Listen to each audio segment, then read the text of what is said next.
Welcome friends, Sam here, and today I'm going to be sharing new 2025 LEGO Lord of the Rings leaks, including confirmation on the next LEGO Icons location and new details about a classic revival wave of sets. Very quickly, I am giving away a free sealed copy of this Dragon Mountain LEGO set. I'm a bit behind on giveaways, so I'll be announcing the winner next week, and all you have to do to enter is subscribe to the channel and comment down on this video. So back when LEGO Icons Barad Dur released, I shared with you all that this would not be the end of LEGO Lord of the Rings. And the time has finally come to update you all about what is on the horizon for my favourite LEGO theme. But before we get to possible revival sets, I want to update you all on the Icons situation. Over a year ago now, I shared how the LEGO group were planning to continue the Lord of the Rings theme. Following the success of Rivendell and Barad Dur, it seemed very likely that we would be getting a third Icons location set in Middle-earth. And I'm now pretty sure what this is because there's really only two locations that were on the cards for the 2025 Icon spot. I first predicted Minas Tirith back in 2023, and with LEGO dropping a couple of hints and clues on certain map tiles recently, this is the only major location in Middle-earth that has never been adapted into a LEGO set. Even so, I have said from the start that Minas Tirith is a really complicated challenge for LEGO, and it's going to be really difficult for them to actually capture it well without sacrificing on the scale, some of the key features, or some of the key minifigures. I may really want to see Minas Tirith, but it's actually not looking likely because anyone following the channel will know that back when LEGO first decided to bring back the Lord of the Rings theme, they had two set concepts behind the revival.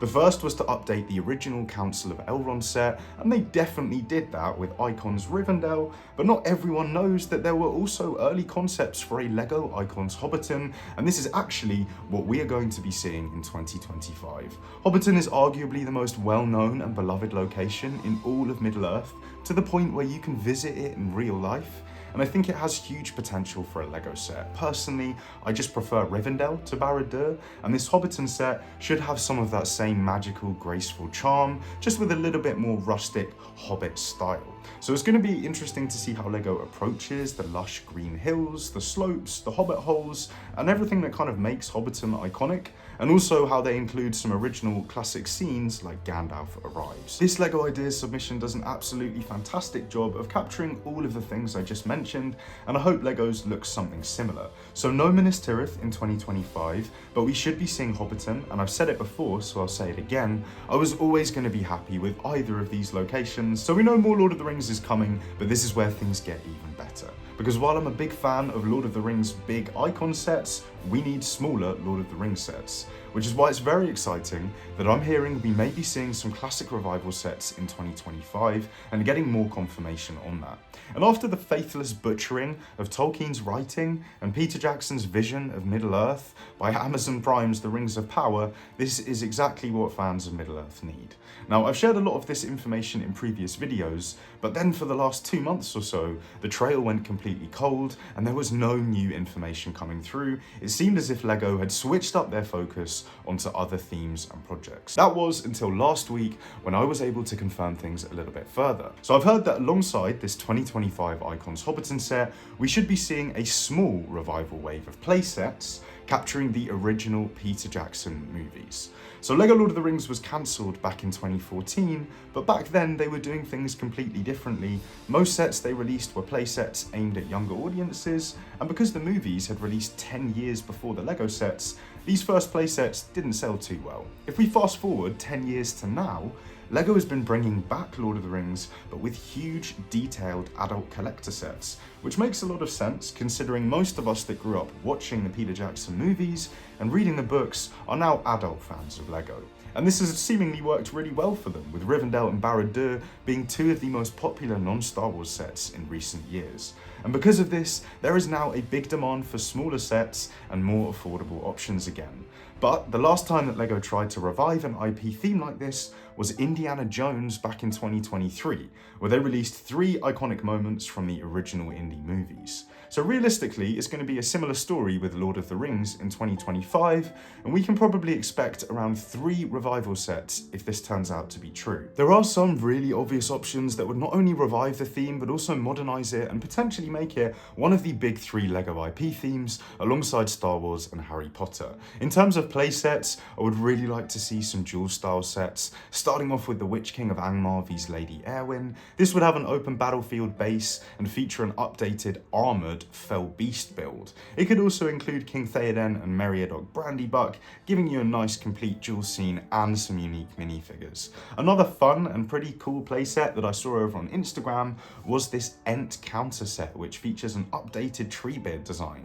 And so you might notice there that we have one set for Return of the King and one set for the Two Towers, and so the third spot is going to go to the Fellowship of the Ring, and there are really two key iconic moments that LEGO failed with this movie, and also an opportunity to kind of start off a new style of sets for Lord of the Rings by bringing dioramas into things. Considering LEGO's now appealing to an older audience with the theme, dioramas are the perfect balance of being more affordable but also being iconic display sets, which is why I ended up designing these myself. I can't choose between them, so let me know which ones you prefer down in the comments. First up is Amon Hen and the Death of Boromir, which captures the breaking of the Fellowship and the tragic redemption of one of my favourite characters. The quote tile reads, "Be at peace, son of Gondor." And the second design is the Mines of Moria and the Doors of Durin as the Watcher in the Water attacks. The quote tile reads, "Speak friend and enter." And I think this is the perfect way to have one set that includes the full Fellowship of the Ring. It's also the last time they're all together as the Fellowship before Gandalf falls at the Bridge of Khazad-dûm.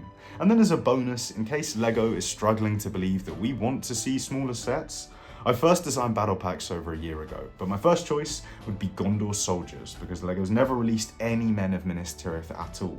But over 100,000 of you guys preferred my Mordor Orcs Battlepack design, so maybe that's the best first option. There's just so much potential here, from a Riders of Rohan Battlepack, to the Dwarves of Khazad-dûm, to the Easterlings, to a Hobbit Warriors Battlepack. If you don't know about old Bullroarer Took, the Hobbit, then let me enlighten you real quick, because long before the time of Bilbo, when goblins attacked the Shire, Bullroarer Took, the leader, is said to have invented the game of golf during the Battle of Greenfields by knocking the head off the Goblin King Golfimble with a wooden club. The head flew 100 yards through the air and went down a rabbit hole. Now, if that doesn't certify hobbits deserving a golf battle pack, I don't know what will. But playsets, dioramas, battle packs, that's more than a full revival wave right there. But I want to make super clear here, the news is that we should be seeing a small revival wave next year.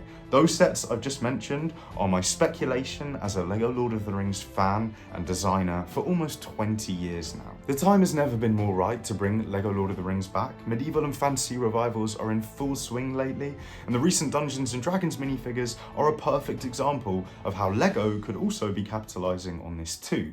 The only things I'm fairly certain on at this stage is that we will be seeing LEGO Icons Hobbiton next year, and that smaller sets are definitely coming. As soon as I know more, I will update you guys, but if you're new here, then make sure to subscribe, and don't forget to keep it secret and keep it safe.